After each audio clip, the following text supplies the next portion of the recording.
নমস্কার সবাইকে। সবাইকে দীপাবলির অনেক অনেক প্রীতি ও শুভেচ্ছা। তো আজকে যে রেসিপিটা আমি শেয়ার করছি সেটা চিকেন মশলা গ্রেভি রেসিপি। একদম ইউনিক, একদম রেস্টুরেন্ট স্টাইলে। মনেই হবে না যে কেউ বাড়িতে বানিয়েছে, আর এতটা সুস্বাদু, এতটা ফ্লেভারেবল হয়েছে।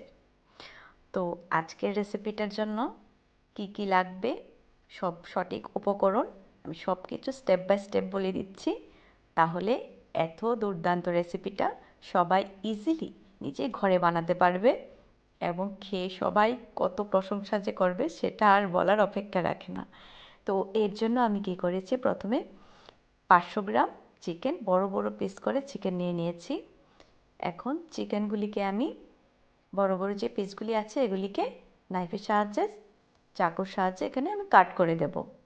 কেন কি গ্রেভিটাই শুধু টেস্ট হলে চলবে না, চিকেনটাও খেতেও সেই টেস্ট হতে হবে।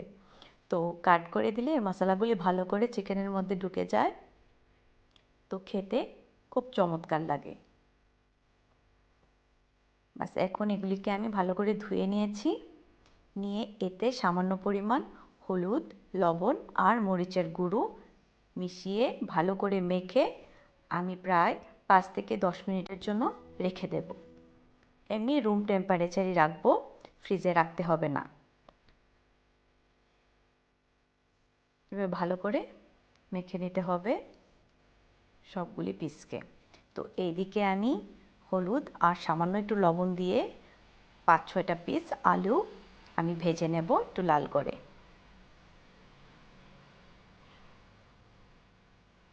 তো আলুটা হয়ে গেছে, এখন আলুটাকে আমি নামিয়ে নেব।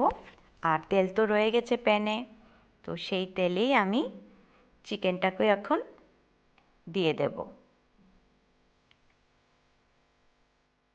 চিকেনটাকেও আমি একটু লাল করে বোথ সাইড একটু ভেজে নেব। বেশি সময় লাগবে না, 2-3 মিনিট ভেজে নিলেই হয়ে গেল। এই যে চিকেনটা কমপ্লিটলি হয়ে গেছে ভাজা বোথ সাইড। এখন আমি নামিয়ে নেব।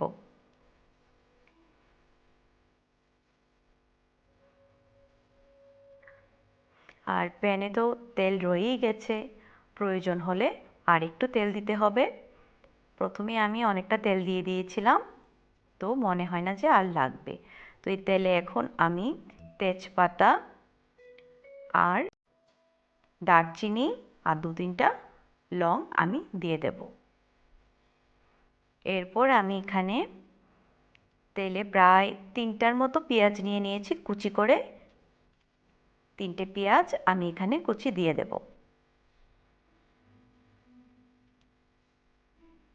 পেঁয়াজগুলিকে এবার ভালো করে ভেজে নিতে হবে, গোল্ডেন ব্রাউন করে পেঁয়াজগুলিকে ভেজে নিতে হবে, না হলে পেঁয়াজগুলি থেকে গ্রেভিটাও একটু মিষ্টি মিষ্টি ফ্লেভারে চলে আসবে। তো পেঁয়াজগুলি ভাজা হয়ে গেলে আমি এখানে পেস্ট মশলাটা দিয়ে দিয়েছি। তো এখানে আমি কি কি পেস্ট করেছি, এখানে আমি 1 চামচ আদা বাটা, 1 চামচ রসুন বাটা, আর একটা টমেটো, একটা কুচানো পেঁয়াজ, 8-10টা শুকনো মরিচ, এই সবগুলিকে আমি পেস্ট করে নিয়েছি ভিডিওটা শর্ট করার জন্য। আর আমি ওগুলি দেখাইনি, এমনিতেও লম্বা হয়ে যায়, আর আমার ভিডিওগুলি আমি শর্ট করে হেজিলি বানাই। এতটা লম্বা ভিডিও আমি কখনোই বানাই না, কারণ ভিউয়ার্সরা এইসব জিনিস তো সিম্পল, তো ভিউয়ার্সরাও এগুলি করতে পারে। তো ওয়াচ টাইম আমি বাড়ানোর জন্য শুধু শুধু ভিডিওকে লম্বা করে 10 মিনিট করে দেব, তারপর ভিউয়ার্সরা স্কিপ স্কিপ করে দেখবে। তার জন্য আমি ভিডিওকে যতটা পারি ততটাই শর্ট করি। তো এই পর্যায়ে আমি কি করব, এখন আমার ঘরে বানানোই টক দই 2 চামচ অ্যাড করে দেব মশলাটার সঙ্গে। এবার মশলাগুলিকে সবগুলিকে একসঙ্গে মিশিয়ে ভালো করে নেড়ে চেড়ে, যাতে মশলার ভিতরে যে জলটা ছিল, ন্যাচারাল যে ওয়াটারটা থাকে আমাদের কাঁচা মশলায়, ওই জলটা যেন শুকিয়ে যায় এবং মশলার থেকে একটু তেল ছাড়বে। তেল ছাড়া অবস্থায় বুঝে নিতে হবে যে মশলাটা হয়ে গেছে মোটামুটি।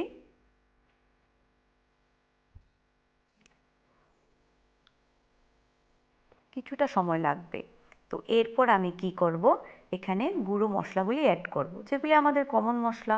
এই যেমন হলুদ, 2 চামচ হলুদ আমি অ্যাড করে দিয়েছি, 1 চামচ থেকে একটু কম জিরা অ্যাড করেছি, আর 1 চামচ ফুল আমি ধনিয়া গুঁড়ো অ্যাড করে দিয়েছি।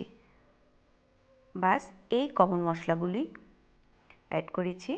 তো অ্যাগেইন আমি সেই একই পদ্ধতিতে মশলাগুলিকে ভালো করে কষিয়ে নেব। মশলাগুলি থেকে তেল ছাড়া অবস্থা অবধি আমার একটু ওয়েট করতে হবে, আমাদের একটু ভালো করে কষিয়ে নিতে হবে। এই যে মশলাটা হয়ে গেছে, তেল ছাড়া শুরু হয়ে গেছে। তো এখন আমি এতে আলু এবং যে চিকেনগুলি ভেজে রেখেছি উভয়ই আমি একসাথে অ্যাড করে দেব। একটু নেড়ে চেড়ে কষিয়ে নেব যাতে করে সবগুলি মিশে যায়। এই যে কি সুন্দর কালার এসেছে আর তেলও ছাড়া শুরু হয়ে গেছে। তো এই পর্যায়ে আমি কি করব, গরম জল হলে ভালো হয়, তাছাড়া নর্মাল জলও ইউজ করা যাবে। তো আমি এখানে 1 কাপ, আর 1 কাপ থেকে আর অল্প 1.5 কাপের মতো জল আমি এখানে অ্যাড করে দেব, কারণ এটা একটু গ্রেভি গ্রেভি টাইপের রাখতে হবে। যদি 1 কাপ জল শুকিয়ে যায়, তারপরেও যাতে 1/2 কাপের মতো জল আরও অ্যাড করেছি, যাতে গ্রেভি গ্রেভি একটা ভাব থাকে। আর জল তো একটু লাগবেই, যেহেতু চিকেনটা আর আলুটা প্রপার বয়েল হবে। এখন আমি কি করব, এখানে আমার ঘরে বানানো গরম মশলা 1 চুটকি, বেশি না, 1 চুটকি আমি ইউজ করে নেব দিয়ে। এই কমপ্লিট হয়ে গেল। কেমন লেগেছে আপনারা অবশ্যই জানাবেন। Thanks for watching. ধন্যবাদ।